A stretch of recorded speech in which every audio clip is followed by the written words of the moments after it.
Maxoutil.com, un max d'outils à prix mini, présente Sud Radio, le journal des sports. Avec Jules Boscherini qui n'en revient pas de ses émotions. Il a écouté Sud Radio comme tous ceux qui aiment le rugby. Et hier, on a eu un match incroyable à vivre en direct sur Sud Radio pour la 21e journée de Pro D2, mon Jules. Eh oui, 106 points marqués, 16 essais inscrits, 13 transformations réussies, 3 cartons jaunes et un score final de 61-45 en faveur de Provence Rugby face à Angoulême. Bref, une véritable fête du rugby hier soir sur le synthétique de Maurice David. Et surtout une Pro D2 qui confirme son statut de plus beau championnat du monde. Et croyez-moi, je vous le dirai toutes les semaines, n'en doutez pas. Et puis on notera également la performance de Béziers qui a dû attendre les derniers instants de la rencontre pour s'imposer face à Valence. Fini le Fergie Time, place au Béziers Time. 28-26 pour les Héroltais grâce à cet essai du demi d'ouverture Victor Dreuil sous les commentaires enflammés de Quentin Cabanis. Cette fois ils ont choisi la mêlée avec la mêlée finalement et un bras cassé. C'est joué rapidement par la troisième ligne Biterroise qui enfonce tout sur son passage et qui va chuter à 1 mètre de l'embut. Ça Marquez qui va ressortir le ballon rapidement et qui va trouver encore une fois ses avants qui chutent à quoi 10-15 cm de la ligne d'embut.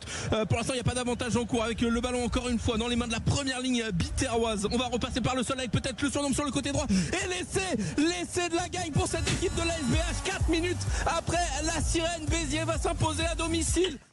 Monsieur Quentin Cabanis qui a laissé son souffle, sa voix et son dernier cheveu. Mais quel championnat, les amis. Allez, on revient au top 14 aujourd'hui, le championnat de France de première division. Week-end de doublon avec le 6 Nations, mais l'autre plus beau championnat du monde qui vous propose de très belles affiches. Et ça commence à partir de 14h30 avec ce duel entre Castres et Lyon sur la pelouse de Pierre Fabre. À 16h30, retour du trophée Christophe Dominici avec le RCT qui défie le Stade français dans son entre de Mayol.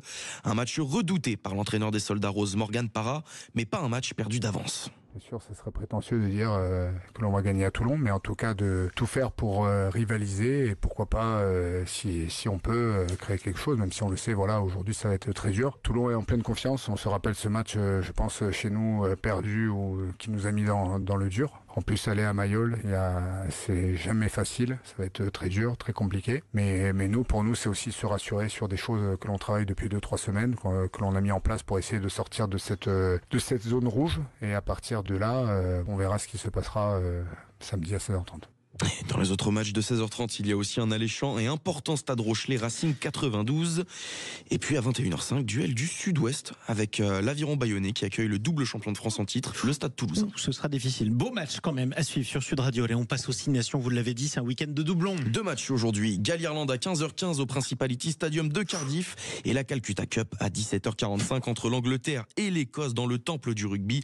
Le mythique Twickenham et la France joue demain face à l'Italie. Oui, c'est le plus important. On l'attend, on l'espère. Mais avant ça, on change de ballon. On passe au football. 23e journée de Ligue 1 qui a commencé hier avec une nouvelle victoire du Stade Rennais. 1-0 face au Stade de Reims pour les hommes d'Habib Bey. C'est la 3e victoire en 4 matchs pour les Rennais depuis l'arrivée de l'ancien entraîneur du Red Star.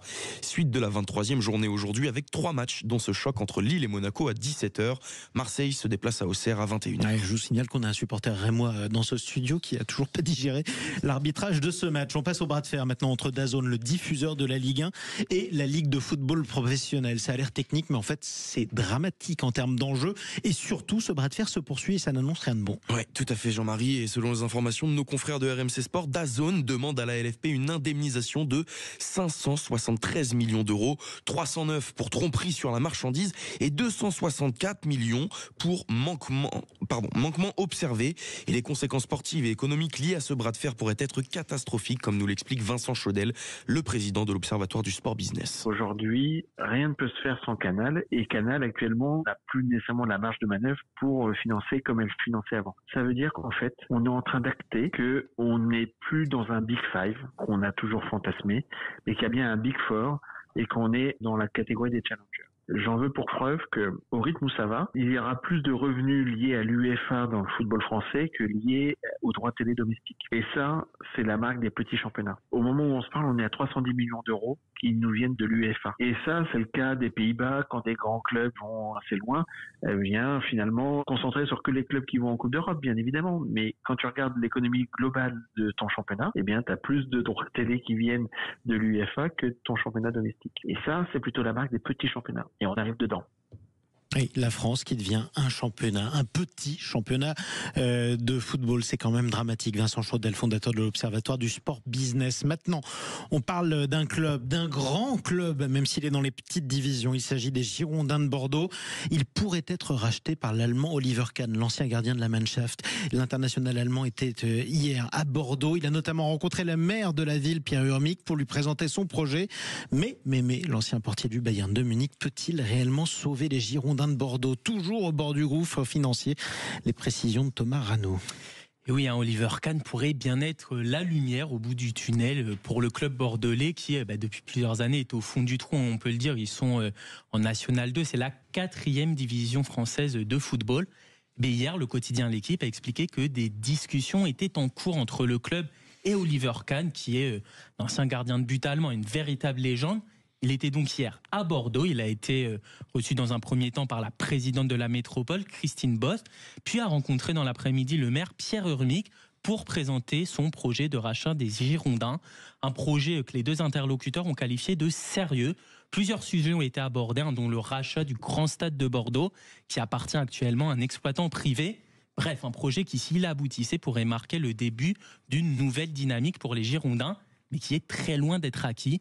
L'actuel propriétaire Gérard Lopez n'est pas vendeur, a déclaré hier son entourage à l'AFP. À ce stade, et pourtant Dieu sait si les supporters girondins espèrent qu'ils vendent un jour, à un moment. Merci beaucoup Thomas Rano, merci à vous Jules Boscherini. Toujours la radio du rugby sur Sud Radio. Vous pourrez suivre tous les matchs qui ont été annoncés en direct sur Sud Radio. Allez, restez avec nous, on se retrouve juste après les infos. Juste après le journal de 9h, la fin d'un supplice, d'un calvaire. Mais un calvaire ad nauseam, c'est celui de la famille Bibas. Ça y est, enfin, le Hamas a restitué le corps de la mère des deux petits bouts de chou qui ont été tués alors qu'ils étaient pris en otage dans la bande de Gaza. On va revenir sur la colère, l'écœurement des familles et des proches des otages israéliens juste après le journal.